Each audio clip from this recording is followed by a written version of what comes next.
Vou te fazer uma pergunta bem direta agora. No velório de quantas pessoas você acha que choraria?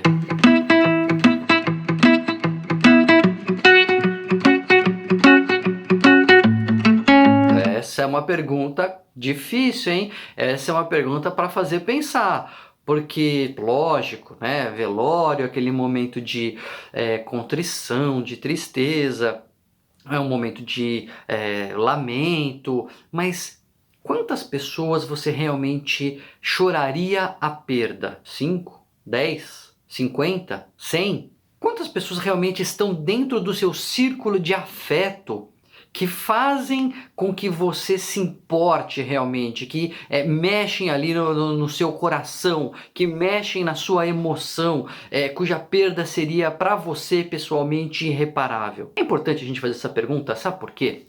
Porque eu tenho visto as pessoas martelarem na tecla de no Brasil o número de mortos não para de crescer, e vai chegar a 100 mil, e chegou a 100 mil, e passou de 100 mil, e os formadores de opinião, né, os jornalistas, enfim, os escritores, os pensadores, eles ficam indignados que a gente esteja chegando a 100 mil e passando de 100 mil e as pessoas parece que não se importam com isso, parece que não ligam para isso, parece que isso não incomoda de nenhuma maneira. Não é verdade que não incomode, ninguém fica feliz com 100 mil mortos, mas não é verdade também, se nós formos ser sinceros, que o nosso lamento por essas mortes seja igual ao lamento de você perder alguém da sua família. Você perder sua esposa, seu marido, seu pai, sua mãe, um filho.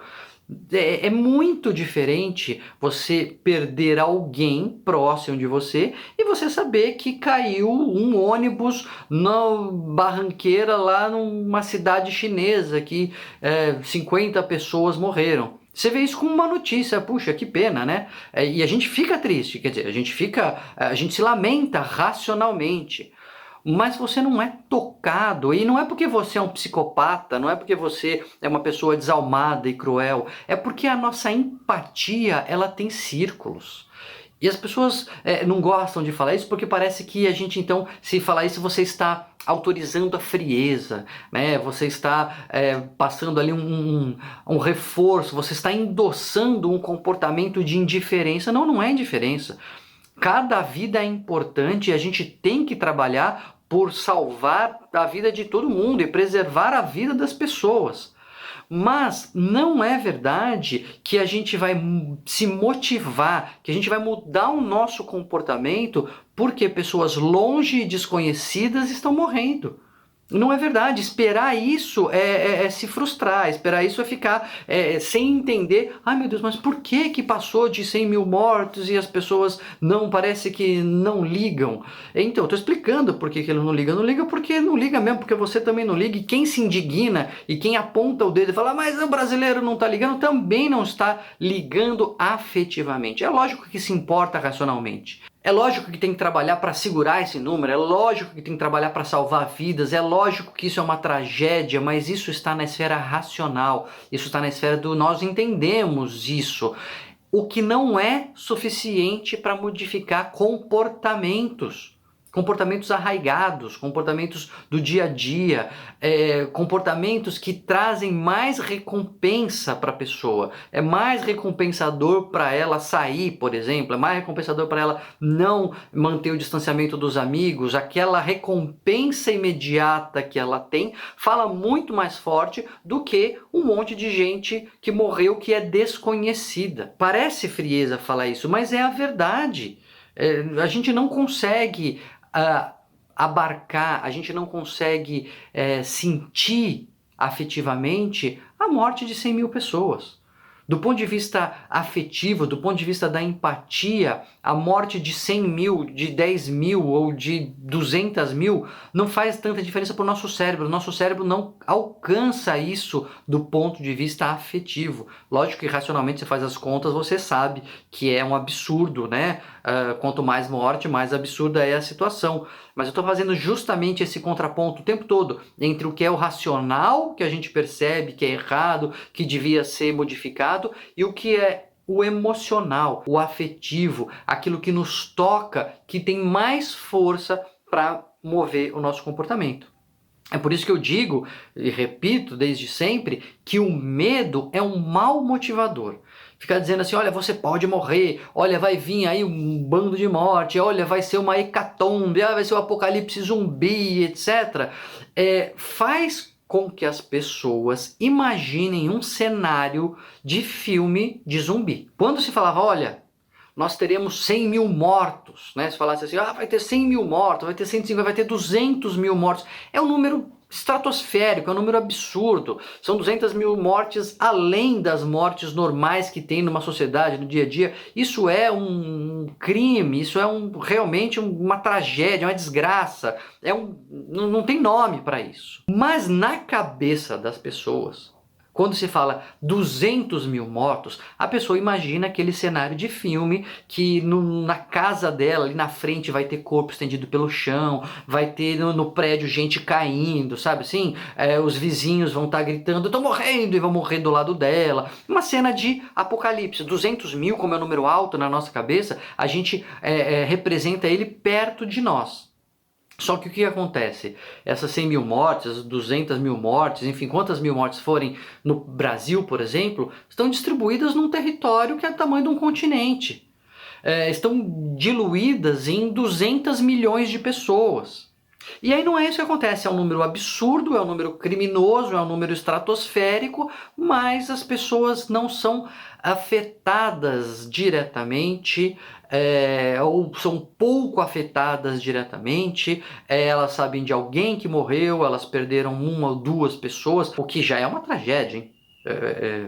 Perder uma pessoa na família já é um drama, já leva pessoas para depressão, para luto, enfim, é um tremendo de um problema. Mas famílias foram tocadas, só que nem todo mundo foi tocado. E não é que você olha em volta e as pessoas estão caindo e que tem morto pelo chão. A gente nem quer que chegue a isso. Mas quando esse cenário não acontece, as pessoas falam assim, não, mas não ia ser uma hecatombe? Não ia ser um apocalipse? Não ia ser aquela coisa terrível? Não ia morrer não sei quanto de gente? Cadê as mortes? Essas mortes estão dentro dos hospitais, nas UTIs, onde as pessoas não podem ver, onde não tem imagem, e aquele medo, aquela ameaça, aquele susto, ele perde o seu efeito. Esse é o problema de usar o medo como um motivador. Você tem que manter ele sempre alto, né? Olha, vai agora, vai ser, não sei o que. Só que o medo ele vai diminuindo, as pessoas vão se acostumando. A gente já falou disso aqui. As pessoas vão perdendo medo, vão diminuindo a sensação de risco. Quando você lança um número e fala, vai morrer se tanto de gente e a pessoa não tem essa percepção, porque as mortes são enormes, mas são diluídas no tempo, no espaço e entre muitas pessoas, a mensagem perde a força. Você falou que ia morrer, não vi assim tanta gente assim morrendo, não percebi, não fui tocado afetivamente por isso, então a mensagem perde a força e aí as pessoas não entendem realmente e as pessoas não se mobilizam. É porque é todo mundo psicopata? É porque o brasileiro é um povo indiferente, frio? Não, não é. É porque essas 100 mil mortes, ou 200 mil mortes, ou quantas mil mortes forem, elas não estão entrando no círculo afetivo, empático de todo mundo. Lógico, tem pessoas sofrendo muito, tem pessoas, enfim, com dramas familiares enormes, mas não dá para dizer que o brasileiro, de forma geral, foi tocado pela tragédia, né? Foi tocado pessoalmente pela tragédia. Então não adianta ameaçar. Na verdade, a gente sabe que isso não funciona. Quando você faz uma ameaça e não cumpre, tudo que você falou cai por terra. Então, ninguém ameaçou de ter um apocalipse zumbi, não é isso. Mas como na cabeça das pessoas a ameaça era de ver mortos pela rua, e talvez isso até pudesse acontecer se nada tivesse sido feito, como ela não se cumpriu, então as pessoas acham que muitas vezes que está liberado, ou que não era bem assim, ou seja, a mensagem acaba perdendo a força. O que a gente pode fazer? Como que a gente poderia motivar melhor as pessoas? Não falta informação, as pessoas sabem o que é para fazer, o que não é para fazer, não é uma questão de bater os números, não é uma questão de ficar martelando ali no número de mortos, não é uma questão de explicar porque todo mundo já entendeu. Como que a gente pode fazer? Na verdade, provavelmente a gente vai ter que ir criando uma cultura. Né? Assim, tem que tornar feio sair sem máscara, tem que ser deselegante você chegar perto, tem que ser anti-higiênico, tem que ser mal visto uma pessoa que não entra no lugar e não passa álcool em gel na mão. Provavelmente é isso, é uma mudança cultural, como aconteceu com o cigarro, né? Esse é um exemplo que a gente sempre dá, que o cigarro ele tinha todo um glamour e hoje pega mal fumar, né? Você vê alguém que fuma e fala, puxa, mas você fuma? Houve uma mudança cultural. Lógico que não é imediata, foram alguns anos, mas a gente está fazendo agora uma mudança cultural mais rápida. Hoje em dia, no elevador, outro dia foi entrar uma pessoa comigo no elevador, eu falei assim, só um minuto, né? E a pessoa falou assim, o senhor prefere? Eu falei, né? E aí a porta se fechou. É isso, é um ambiente cultural que favoreça os comportamentos mais adequados. A gente tem que facilitar os comportamentos adequados e dificultar os inadequados. A gente tem que recompensar o certo e não recompensar o errado. Então o sujeito vai sem máscara, tá lá, uma região de bares, abrir uma rua de bares e as pessoas estão lá sem máscara no bar, a pessoa não vai ser atendida. Tem que ter essa orientação, não vai ser atendida se não tiver de máscara, eventualmente com fiscalização, enfim. Mas não adianta ficar martelando número de mortos, não adianta ficar martelando a informação, a ameaça, porque isso não funciona para mobilizar o comportamento das pessoas. O que muda o comportamento das pessoas é o ambiente, é se a gente conseguir construir essa realidade em que os comportamentos adequados são vistos como certo por todo mundo. Aqui é o certo fazer assim, aqui pega mal fazer assado, aqui você é mal visto, você não é bem tratado, você não é adequado se você não está de máscara, se você chega perto, se você quer entrar no elevador junto com outro e assim por diante. Esse é o único caminho possível que eu vejo para a gente conseguir realmente mobilizar o comportamento das pessoas. De novo, o número de mortes é absurdo, é inacreditável que a gente tenha chegado até aqui, é inacreditável que a gente sabe que ainda vai passar disso, então vai ter muito mais sofrimento, mas a gente tem que lembrar que são 200 milhões de brasileiros espalhados por um território gigantesco. Então isso fica diluído um pouco no espaço, no tempo, e não toca as pessoas a ponto de as fazer mudar de comportamento. A gente precisa pensar em outras estratégias e a gente tem que pensar com coragem. Embora não seja bonito falar que as pessoas não se importam com 100 mil mortes e não por um defeito delas, mas é porque é assim que o nosso cérebro funciona. Se a gente não encarar algumas coisas de frente e com a realidade que se impõe, a gente não vai conseguir sair do lugar. E a gente precisa sair do lugar para fazer essa pandemia passar, porque eu não canso de dizer, vai passar. Não se esquece de se inscrever aqui no canal, não se esquece de clicar nos alertas aí para saber quando tem vídeo novo, porque a gente vai